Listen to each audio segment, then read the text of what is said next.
My brother hit my 6-year-old son, and the parents laughed.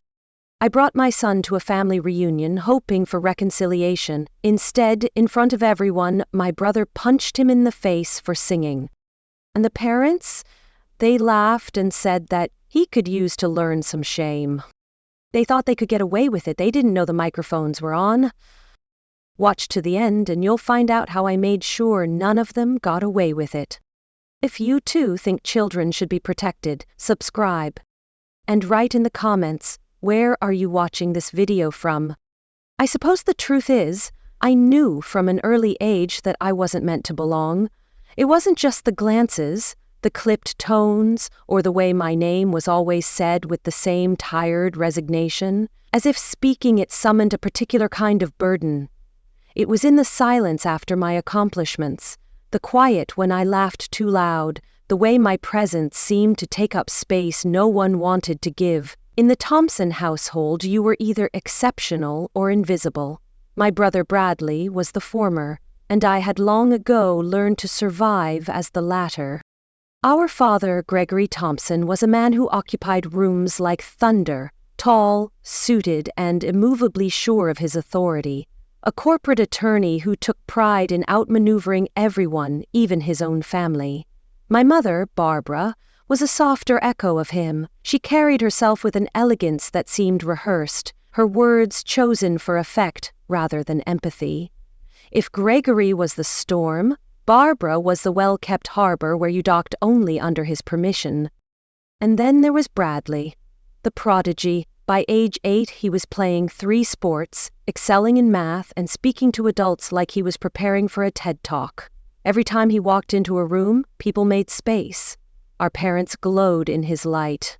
And I hovered somewhere just outside the circle, always watching, never stepping too far forward, not unless I wanted the sting of their corrections, the sighs, the knowing looks exchanged over my head. "Eveline just doesn't apply herself," my mother would say, as if I wasn't sitting right there at the Thanksgiving table. "Bradley never needed to be told twice." And then she would smile at him, her face lit with something I'd never seen directed at me.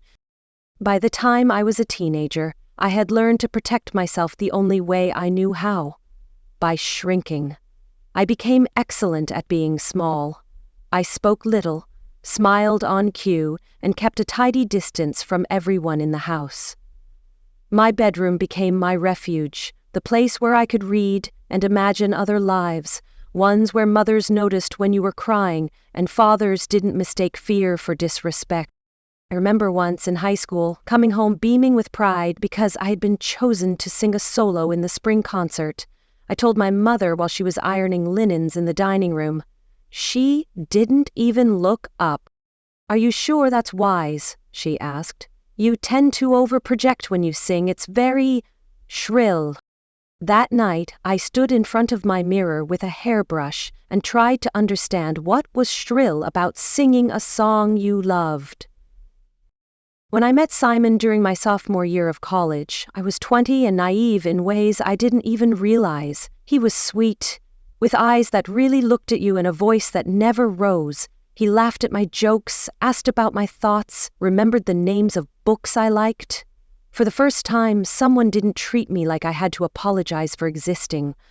Falling in love with Simon felt like stepping into a sunlit room after years in the dark. We married the following summer. It was a modest ceremony in a park. Just enough flowers to look festive, just enough family to call it a wedding. My parents came, stiffly formal in their expensive clothes, standing apart from the joyful disorder of our friends. My mother criticized my dress under her breath, too soft a silhouette, not structured enough. And my father gave Simon a handshake like a challenge. Bradley, ever the showman, brought a glittering gift and delivered a speech that managed to sound supportive while sliding in insults. "Never thought my little sister would find someone brave enough to take her on," he said to a ripple of nervous laughter. "Hope you like projects, Simon." I laughed along, of course. What else was I supposed to do? For a little while, married life felt like freedom. Simon and I moved into a small apartment above a bakery. The smell of cinnamon rolls filled our mornings. I worked part-time while finishing my degree in communications. We didn't have much, but we had each other, and after 20 years of emotional scarcity, that was more than enough. When I found out I was pregnant, I cried. Not because I was scared, but because it felt like something sacred had found me. I touched my belly and promised, right then, that this child would know love. He would know that his voice mattered, that his feelings weren't flaws. He would never be made to feel like a guest in his own family. Louis arrived on a windy April morning, 6 pounds and 8 ounces of fierce, squalling life. He had Simon's dimples and my mother's dark hair. Holding him was like touching the center of everything that had ever mattered. I named him after a jazz musician my grandfather used to play on old vinyl records, one of the few bright things I remembered from childhood. Louis. My Louis. I threw myself into motherhood with the fervor of someone desperate to rewrite the past. Every scraped knee, every lullaby, every time I knelt to look into his eyes, I was telling him, "You are worthy, you are seen, you are safe." But life, of course, is not a fairy tale. When Louis turned 3, cracks began to show. Simon started working late, coming home smelling like cologne that wasn't mine. He was distant, distracted, always somewhere else in his mind. When I found messages from someone named Kara on his phone, I confronted him.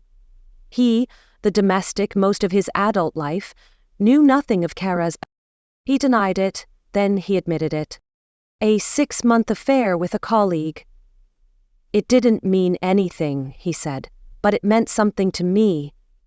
We tried counseling, tried forgiveness, but his heart had already moved on. By the time Louise turned 4, we were divorced. I didn't tell my parents the details. I knew what they would say. "What did you do wrong this time, Evelyn?" So I told them we had simply grown apart. My mother still managed to make it my fault. "Men don't leave happy homes," she said with dry detachment. "You must have made things difficult." Single motherhood was a crucible I hadn't anticipated. I worked full-time as an administrative assistant at a local marketing firm called Bennett & Hall. It wasn't glamorous, but it was stable. The pay barely covered rent and daycare, and I often found myself stretching grocery bills into week-long miracles. Sometimes, when things broke down, the car, the fridge, my spirit, I had to call my parents. Asking for help was its own humiliation. Money came with lectures about how I'd made my bed, about how Bradley never needed bailing out, about how I should have majored in business. Bradley, meanwhile, seemed to float through life like it owed him something. He'd become the youngest VP at his financial firm, married Natalie, a pediatrician from a family even richer than ours. They lived in a gated community with a garden maintained by a crew and a wine fridge bigger than my kitchen. They had no kids. "Focusing on our careers," he'd say smugly, and my parents sang their praises like it was a hymn.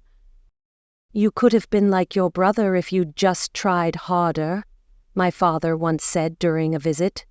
"But instead, here you are, scraping by." I wanted to yell. Instead, I smiled tightly and packed Louis's coloring books for the ride home. Despite it all, I still believed Louis should know his grandparents. Not for them, but for him. Because every child deserves some connection to where they come from, even if it's complicated. I was the buffer, the filter, the quiet peacekeeper. I thought I could protect him from what I had endured. So when the invitation arrived for the annual Thompson family reunion at the lake house, after 3 years of silence, I hesitated. Then I said yes. "You're really going?" Tara asked when I told her. My best friend since college, she had heard every painful detail of my family history. "These people have never had your back." "They're still family," I said, though my voice caught on the words. "And Louis loves the lake. I can handle 3 days." "Promise me you'll call if anything happens," she said. I promise. Louis was over the moon. He packed his own bag, crammed it with toy dinosaurs, 2 books, and his favorite blue sneakers. "Do you think Uncle Bradley will be there?" he asked, eyes wide. "And Grandpa? Will they play games with me?" "Maybe," I said, forcing a smile. "Let's see what the weekend brings." As I loaded our bags into the trunk and buckled him into his booster seat, I repeated the mantra I'd been whispering all week. It's only 3 days. You're not that scared little girl anymore. You can protect him. But deep down, something uneasy curled inside me. Because the truth is, you can't shield someone from a storm if you're driving them right into it. And some houses, no matter how many years go by, never stop being haunted. The lake house stood exactly as I remembered it, tall, smug, and immovable against the backdrop of the water. Cedar planks, aged to a silvery gray, lined its massive structure, and the wide wraparound porch seemed to announce its authority over the land it occupied. Pulling into the circular driveway, I parked behind Bradley's pristine black BMW, and next to my parents' silver Mercedes, already feeling the invisible weight of comparison pressing against the windshield. Our modest sedan, dusty from the road, looked out of place among the gleam and polish of family perfection. Louis, of course, didn't notice.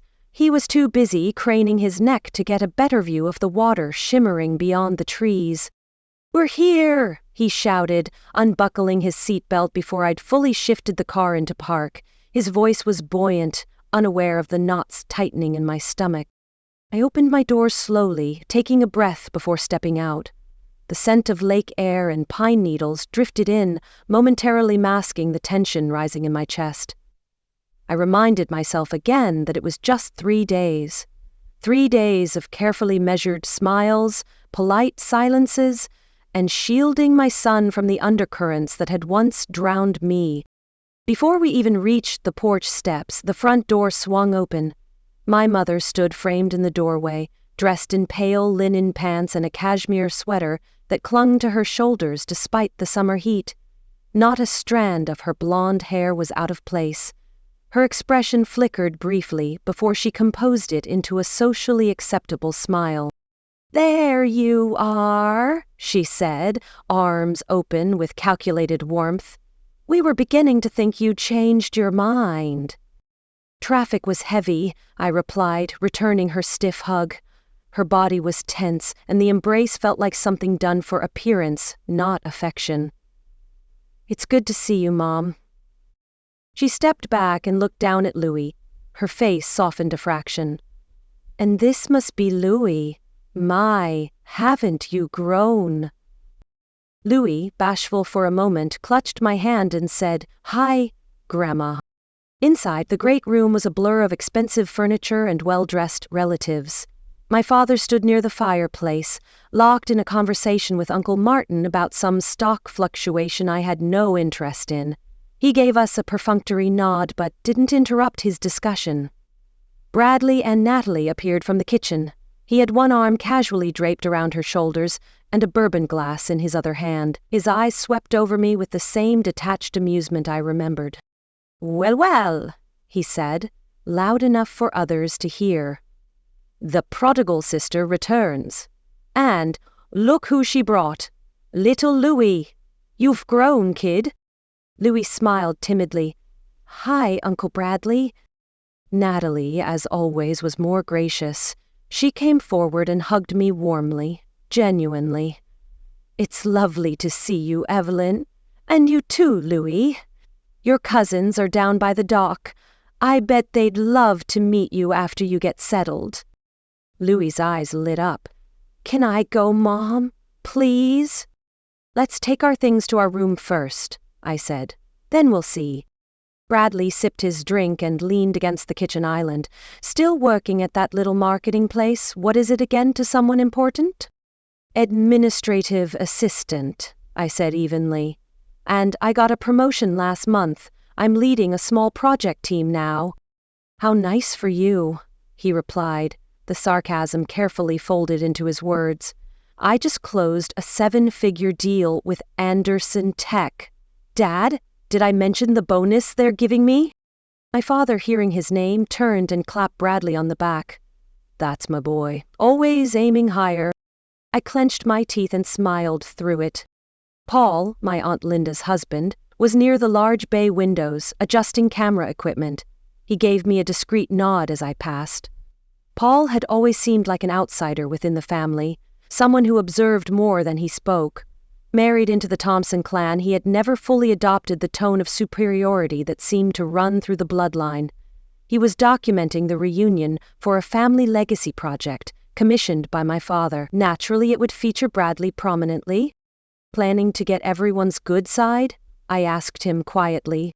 Trying, he murmured. Your dad wants a lot of footage of Bradley talking about his career, leadership, values, that sort of thing. I've got the wireless mic set up in the common areas too, to capture natural interactions. I almost laughed.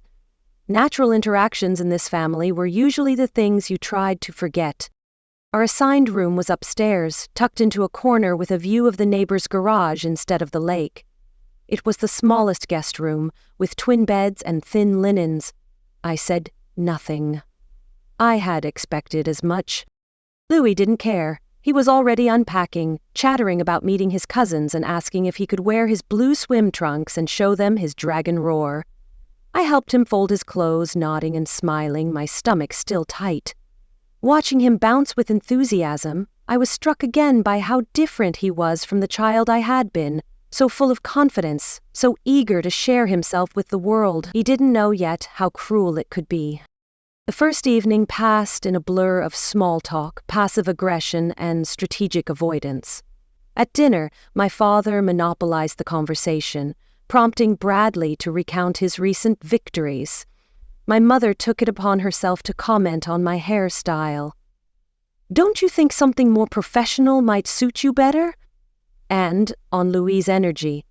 He's very spirited. Structure might help. The other children, all from Natalie's side of the family, formed an impenetrable ring. They were polite but distant. Louis tried to join their conversation about a video game, only to be corrected on the name of a character and then ignored. Later, I watched him walk back to me quietly, head down, and sit beside me without saying a word.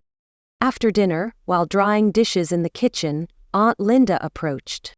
Bradley mentioned you've been having a rough time since the divorce, she said, her tone overly sweet. We have an opening in the mailroom at my firm. It's not glamorous, but it's something. I appreciate that, I replied carefully. But I'm actually up for another promotion at Madison. I've been leading a few internal projects this quarter. She patted my arm condescendingly. Well, sometimes we have to be realistic about our capabilities. That night, Louis was unusually quiet as I tucked him in. He traced circles on the quilt with his finger, lost in thought. I asked him if everything was all right.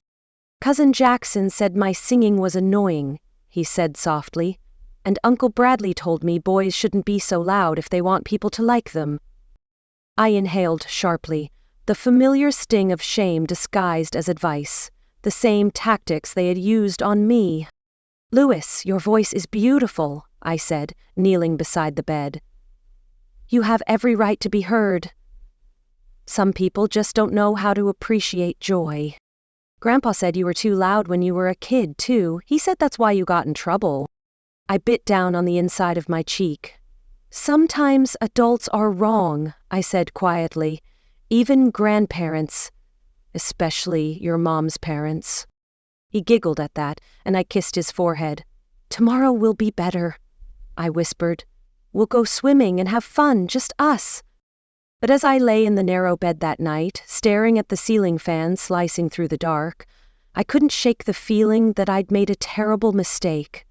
I had brought my son into the very environment I had spent a lifetime escaping, hoping somehow that love would shield him where it had failed me. I had wanted to prove something, to myself, to them, maybe even to Louis, that it was possible to coexist without damage, that I could rise above. But houses don't change just because time passes, and people don't stop being who they are just because you've learned to forgive. As the laughter of my parents and brother echoed faintly through the floorboards, I realized I had placed my child in the direct path of something I had only just begun to understand as trauma. And no matter how strong I thought I had become, I wasn't sure I could stop what was coming. 3 days, that's what I had promised myself. But already, I knew something was going to break. The morning sun poured through the gauzy curtains with a confidence I couldn't muster. Louis was already up, bouncing beside my bed, his small hands tugging at the blanket and his voice filled with excitement that sounded like hope. "Mom, wake up! Uncle Paul said there's going to be waffles and a big breakfast downstairs." His eyes were bright, his hair sticking up in tufts, and his favorite blue button-up shirt with the embroidered sun was already buttoned crookedly down his chest. I sat up slowly, still fogged by the unease from the night before. His joy was radiant, unblemished by the slights and exclusion he'd experienced. Children have a miraculous way of resetting. Or maybe it was just that he didn't yet have the language to name what he had felt. The shame, the subtle hostility. Maybe he was still reaching, believing this time would be different. I forced a smile. Okay, I'm up. Just give me 5 minutes and we'll go." As I dressed and brushed my hair into something presentable, I glanced at Louis and tried to borrow some of his energy. He stood by the window, humming the tune he had practiced all week, the one he had wanted to share with his cousins. I'd overheard him in our apartment rehearsing it to his stuffed animals, giggling through the high notes, always restarting when he missed a beat. That little song had become his anthem, and hearing him sing it again now filled me with a mix of pride and dread. When we stepped into the great room, the conversation was already humming. The space had been transformed into something resembling a country club buffet. The long oak table overflowed with platters of fruit, pastries, and silver trays of breakfast meats. My father sat at the head of the table, reading his newspaper like a judge overseeing a courtroom. My mother stood beside the sideboard, directing the hired catering staff with clipped precision, her heels echoing softly against the polished wood floor. "Good morning," I said to no one in particular. A few distracted nods answered me. "Coffee's on the sideboard," my mother said without turning. "Louis, the children's table is by the window." Paul was already there, adjusting his sound levels, subtly turning dials on a small console tucked near the side of the fireplace. He met my gaze briefly and gave me the faintest nod. I glanced around and noticed the small microphones tucked behind vases, mounted to beams, placed so discreetly you wouldn't have seen them unless you were looking. Louis dashed to the children's table and greeted his cousins with renewed enthusiasm. They answered with muted politeness, barely lifting their eyes from their cereal bowls. Undeterred, he sat down and began chattering about the song he wanted to perform later. No one answered. I poured myself a cup of coffee and sat near the far end of the adult table, next to Aunt Claire, who was recounting the story of her neighbor's boat being stolen. I nodded at the appropriate moments, eyes always drifting to Louis, whose shoulders were beginning to hunch just slightly as he tried once again to insert himself into the circle. After about 20 minutes, the children finished their food and moved to the open play area by the fireplace. Louis knelt on the floor, flipping open his coloring book. He pulled a crayon from the box and without hesitation began to sing. His voice was soft at first, hesitant, but as the notes came more surely, it grew, filling the acoustically designed room with something real and alive. It was a song from his favorite cartoon, cheerful and uncomplicated, about adventures and bravery. His voice, still high with childhood, trembled with vulnerability and pride. It rose and fell in a melody that I knew by heart because I had heard it in the bathtub, on walks to school, in the back seat of the car. A hush spread across my side of the table. Bradley's head turned toward the sound like a predator sensing movement. I watched his jaw clench and his eyes narrow. "For God's sake," he muttered, just loud enough to silence the nearby chatter. "Can't you control your kid for 5 minutes?" I stood up slowly, intending to walk over and gently ask Louis to keep it down. Not because I thought he needed to, but because I could feel the temperature of the room changing. That's when it happened. Bradley pushed back his chair with a screech that made the floor tremble. I started to move, but Aunt Linda called my name just then, distracting me with an innocent question about my apartment complex. I glanced toward her for only a moment. A moment was all it took. Bradley crossed the room with 3 long strides, reached down and struck Louis across the face. The sound, sharp, violent, split the room in 2. Conversations died mid-sentence. Silverware clattered to plates. My body moved before I realized it, racing toward my son, who sat frozen, eyes wide, a red handprint blooming across his cheek. His crown rolled away, the page before him smeared. His mouth was open, his breath stolen, and then the sobs came, loud, guttural, full of shock and pain. "Like mother, like son," Bradley announced, his voice slick with disdain. Both useless, both loud. I reached Louis just in time to catch his trembling body. His fingers clutched my shoulders and his tears soaked into my blouse. My heart slammed against my ribs as if it were trying to shield him from inside my chest. Needed to learn some shame," my father said calmly, folding his newspaper with surgical precision. "Kids these days have no sense of manners." My mother laughed lightly, shaking her head. "You were always too lenient, Evelyn. Never understood the value of a quiet presence." I stood there, stunned, Louis sobbing in my arms. The room was divided. Some family members averted their eyes. Others looked at us with a cold detachment, as if we were embarrassing guests at a party.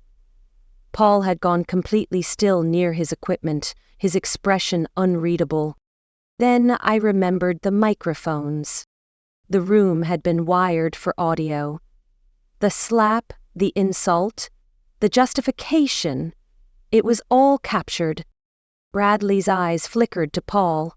He knew it too. "You're a monster," I whispered to my brother, my voice quaking with fury. "He's 6. He was singing." Bradley crossed his arms and sneered. "Maybe if someone had taught you discipline, you wouldn't be a divorce secretary raising a brat." "Administrative assistant," I said, unable to stop myself, though my voice cracked. "And he's not a brat. He's a child." "A child who needs boundaries," my father said, standing now. "You always overreact. A little discipline never hurt anyone." I looked around the room, seeing them clearly for the first time. The false smiles, the performative civility, the generations of abuse cloaked in respectability. I took a step back, holding Louis tighter. "We're leaving." "Oh, stop being dramatic," my mother said. "It was hardly more than a tap." "I have a recording of the entire thing," I said slowly, my words deliberate and cutting. "You all wanted a legacy? You're going to get it." The room shifted. My mother's expression changed. Bradley's hands twitched at his sides. "I'm warning you," he said, stepping forward. "Stay away from us," I said. "This ends now." I turned and walked toward the stairs, my son in my arms. His face was still wet with tears, but his sobs had quieted to trembling breaths. I could feel the heat of the handprint on his cheek through the fabric of my shirt. I didn't look back. As I packed our bags with shaking hands, Louis asked me, "Why did Uncle Bradley hit me? Was I bad?" My breath caught.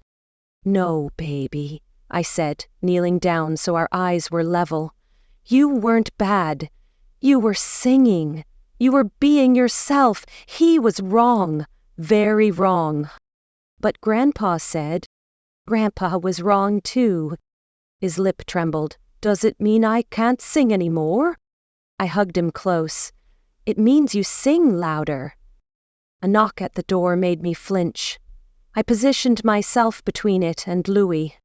"It's Paul," came the voice on the other side. "Alone." I opened the door a crack. Paul's face was pale, but his eyes were clear. "I got it," he said. "The audio, all of it." He handed me a small USB drive. I'll download a backup for you before anyone makes me delete it. But be careful, Evelyn. They won't take this lying down. Thank you, I whispered. Louis asleep when I carried him to the car, his face turned away from the lake house. I strapped him in gently, kissed his forehead, and closed the door. Inside the house, I could hear the party starting up again, laughter, clinking glasses, as if nothing had happened. But everything had. Something inside me had cracked wide open, and through that break came something fierce, something unmovable. They had silenced me once. They would never silence my son. I didn't cry on the drive to Tara's apartment. I thought I might. I thought the weight of everything. Louis's red cheek, his quiet sobs, my mother's laughter, my father's detachment, Bradley's brutality, might finally buckle me at the wheel. But I didn't cry. I drove in a state of frozen calm, watching the road unwind before me like something mechanical and automatic. Louis was asleep in the back seat, his body slumped to one side in his booster seat, a small hand clutching the tail of his favorite stuffed lion. I kept glancing in the mirror to make sure he was still breathing. Tara met us at the door with open arms. She didn't speak at first, just wrapped her arms around me in a hug that held me up. Then she crouched to greet Louis, brushing the hair gently from his forehead, her face shifting from welcome to concern when she saw the faint bruise still lingering on his cheek. "Hit him?" she asked in a whisper. I nodded. In front of everyone. No one stopped him. My father called it discipline. My mother laughed. Tara stood and took the bag from my shoulder. "Come in.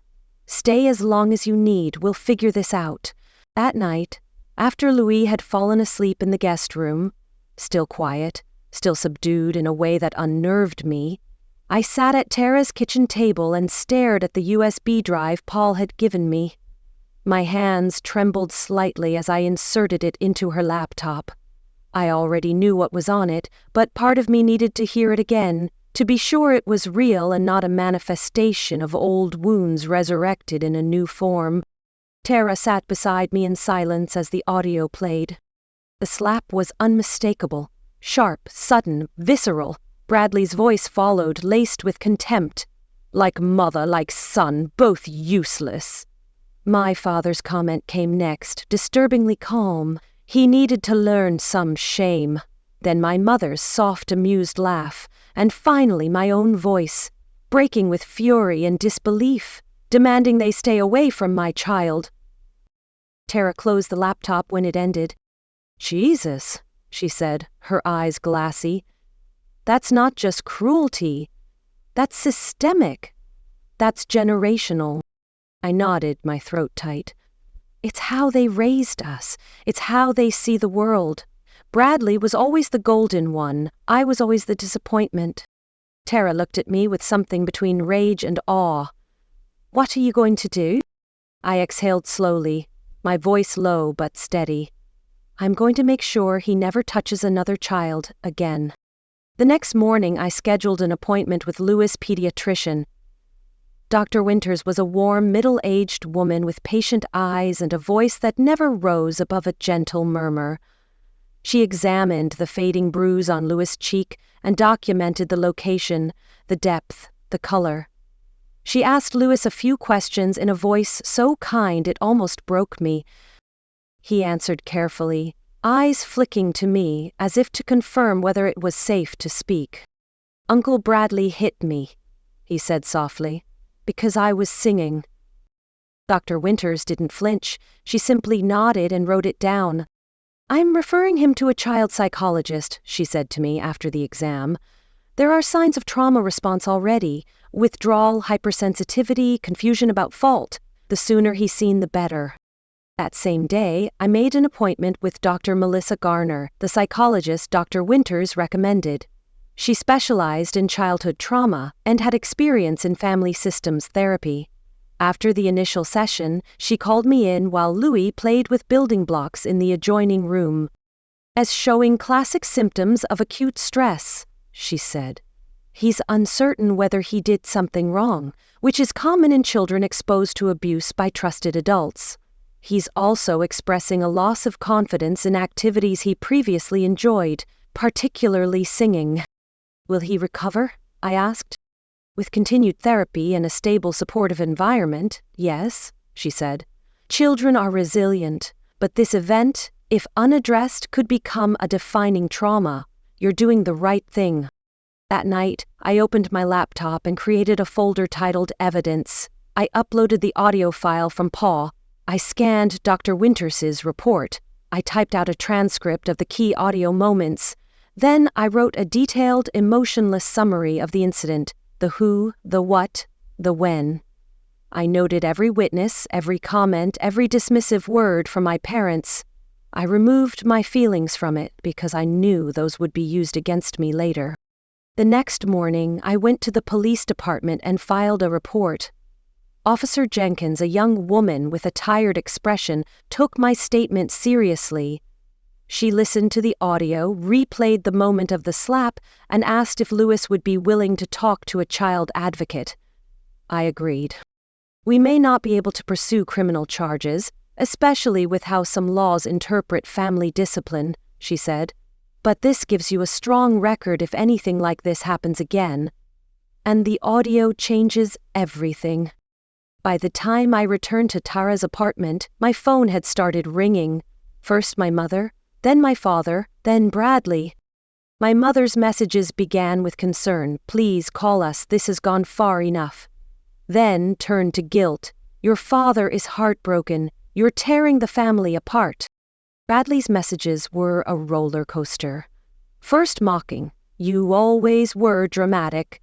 Then defensive, you know I didn't mean to hurt him. Then threatening, you'll regret this. Don't make me take legal action.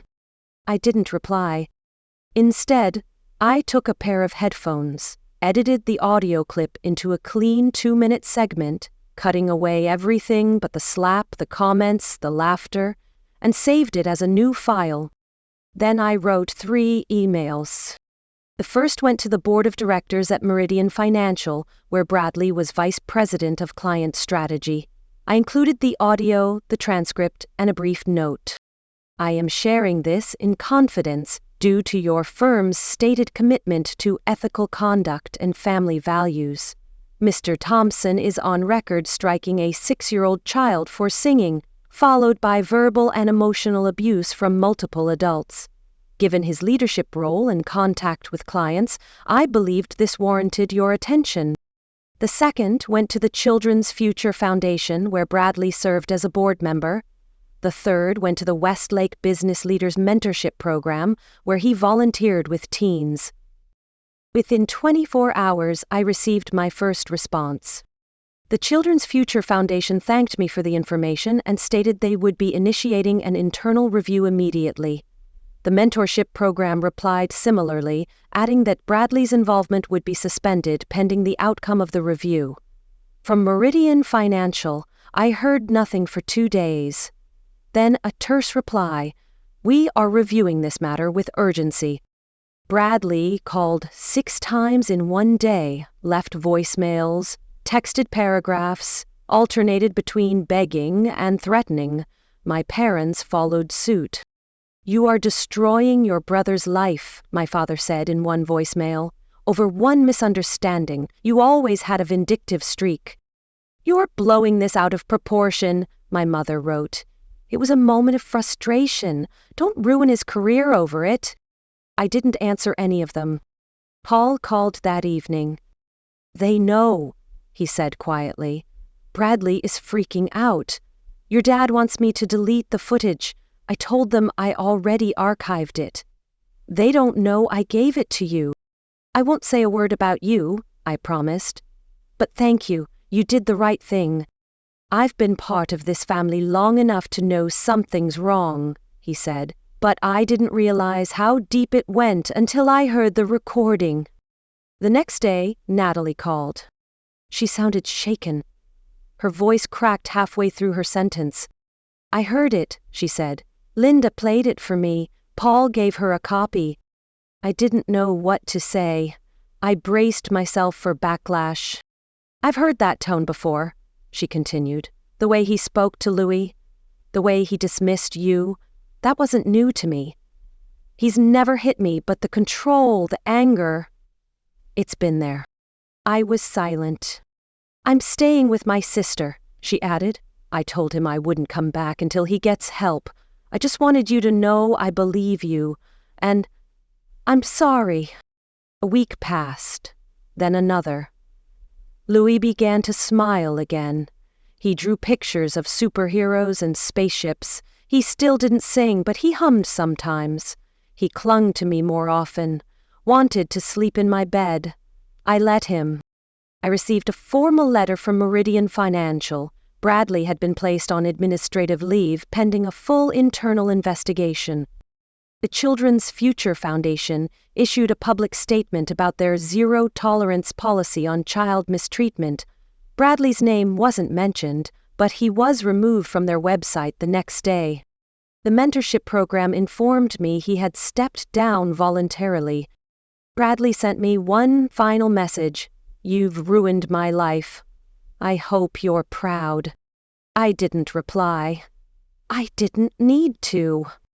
Louis had a therapy appointment that afternoon. When Dr. Garner opened the door to call him in, he turned to me and whispered, "Can I sing for her today?" I nodded, swallowing the lump in my throat. Later, when we walked out, he was smiling. That night, while tucking him into bed, I said, "I love hearing your voice." "Even when it's loud?" he asked. "Especially when it's loud," I said. He giggled and buried himself in the blankets. Outside, the world was still broken in 1,000 places, but inside that small room, in that quiet moment, something had begun to heal, not just for him, but for both of us. If this story moved you, don't forget to subscribe for more powerful, real-life inspired stories. Want to hear what happened next, or explore similar journeys? Check out the other videos on the channel. There's more where this came from. And if you believe stories like this deserve to be heard, share this video with someone who needs it today.